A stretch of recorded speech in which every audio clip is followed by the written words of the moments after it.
안녕하세요. 최강의 한파가 우리 곁을 떠날 줄을 모릅니다. 창문을 열기가 무서울 정도로 공기의 차가운 정도가 매섭습니다. 단순히 기온만 낮은 것이 아니라 칼바람이 불어대니 체감 추위는 더욱 심합니다. 이번 영상은 약 10분 길이입니다. 먼저 현재 이토록 추운 이유와 기압 배치를 살펴보고 이번 한파가 도대체 언제까지 이어질지 그리고 왜 이렇게 길어지는지 그 원인을 분석해 드리겠습니다. 마지막으로 이런 날씨에 꼭 필요한 생활 정보도 함께 전해드리겠습니다. 먼저 현재 상황부터 짚어보겠습니다. 우리나라 상공의 구름 사진을 보면 아주 특이한 모양이 보입니다. 마치 빗자루로 쓸어내린 듯한 줄무늬 구름이 바다를 뒤덮고 있습니다. 서해와 동해상에 선명하게 나타난 이 줄무늬 구름, 전문 용어로는 롤구름이라고도 부르는데 이것은 북쪽의 한기가 얼마나 강력한지를 보여주는 증거입니다. 이 구름이 만들어지는 원리는 겨울철 목욕탕을 생각하시면 이해가 쉽습니다.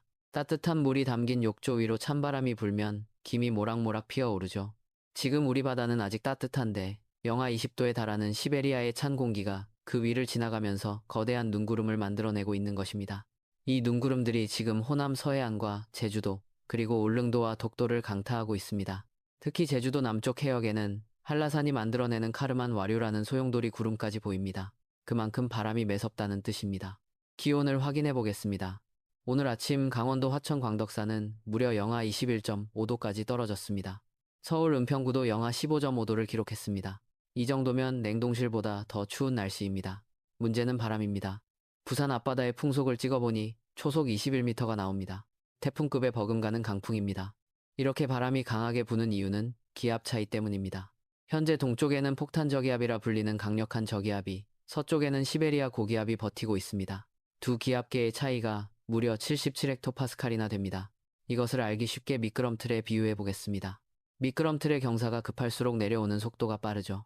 지금 우리나라 주변의 기압 경사가 아주 급한 미끄럼틀과 같습니다. 등압선이 수직으로 서 있습니다. 이 좁은 틈을 타고 북쪽의 찬 공기가 고속도로를 달리는 자동차처럼 맹렬하게 쏟아져 내려오는 겁니다. 그래서 지금은 기온 숫자보다 체감 온도가 훨씬 더 중요합니다. 영하 10도라도 바람이 초속 5m로 불면 체감 온도는 영하 20도 가까이 떨어집니다. 외출하실 때 단순히 온도계만 보지 마시고 바람을 막을 수 있는 방한용품을 꼭 챙기셔야 합니다. 그렇다면 이 지긋지긋한 추위 언제쯤 풀릴까요? 기상 데이터를 분석해보면 이번 한파는 단기전이 아니라 장기전입니다. 보통은 3만4온이라고 해서 3일 춥고 4일은 따뜻해야 하는데 이번 겨울은 그 공식이 완전히 깨졌습니다. 유럽 중기예보 모델인 ECMWF 데이터를 분석해보겠습니다. 일단 이번 주말까지는 강력한 한파가 계속됩니다. 다음 주 월요일인 1월 26일경에 잠시 바람이 잦아들면서 소강 상태를 보이겠습니다. 하지만 이것은 끝이 아니라 잠시 쉬어가는 휴식 시간입니다.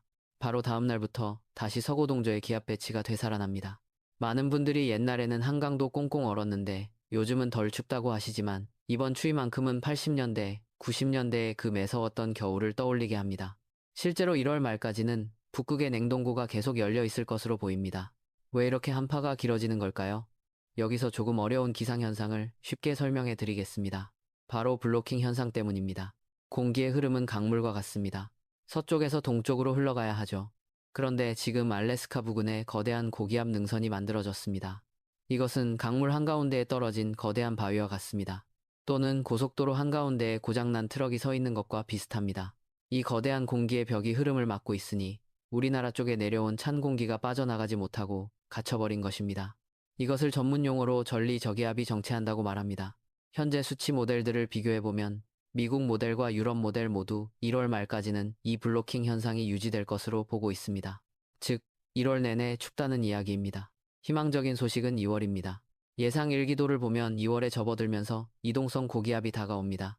그제야 비로소 꽉 막혔던 공기의 흐름이 뚫리면서 매서운 바람도 잦아들 것으로 보입니다.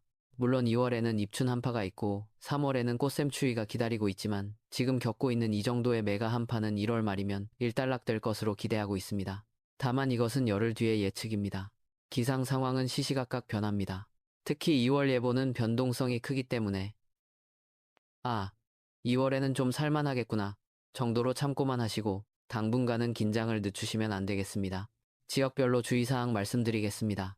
먼저 호남 서해안과 제주도, 울릉도, 독도 계신 분들입니다. 서해상에 눈구름이 계속 유입되고 있습니다. 단순히 눈이 오는 게 아니라 앞이 안 보일 정도로 쏟아질 수 있습니다. 일본 서부 지역은 지금 기록적인 폭설로 몸살을 앓고 있는데 우리나라 울릉도와 독도 역시 비슷한 환경에 놓여 있습니다. 시설물 붕괴 피해가 없도록 비닐하우스나 축사 점검을 꼭 해주시기 바랍니다.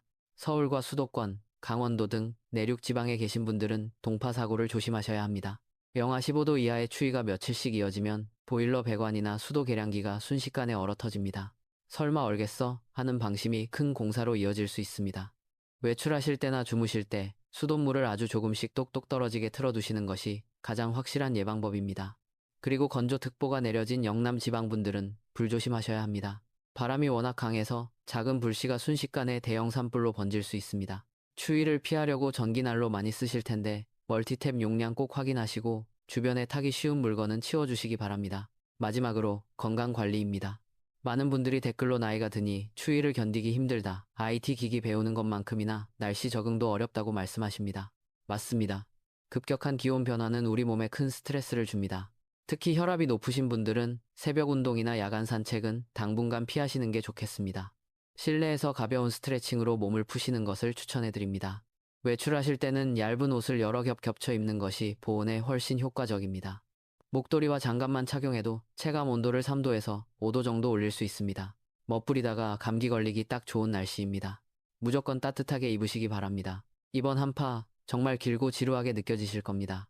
하지만 겨울이 깊으면 봄도 멀지 않았다는 말이 있죠. 1월 말까지가 최대 고비입니다. 이 고비만 잘 넘기면 2월부터는 조금씩 볕이 따뜻해질 것입니다. 저는 계속해서 변화하는 기상 데이터를 분석해서 여러분께 가장 빠르고 정확한 소식 전해드리겠습니다. 구독자님들 모두 따뜻한 차 한잔 하시면서 건강하고 안전한 하루 보내시길 바랍니다.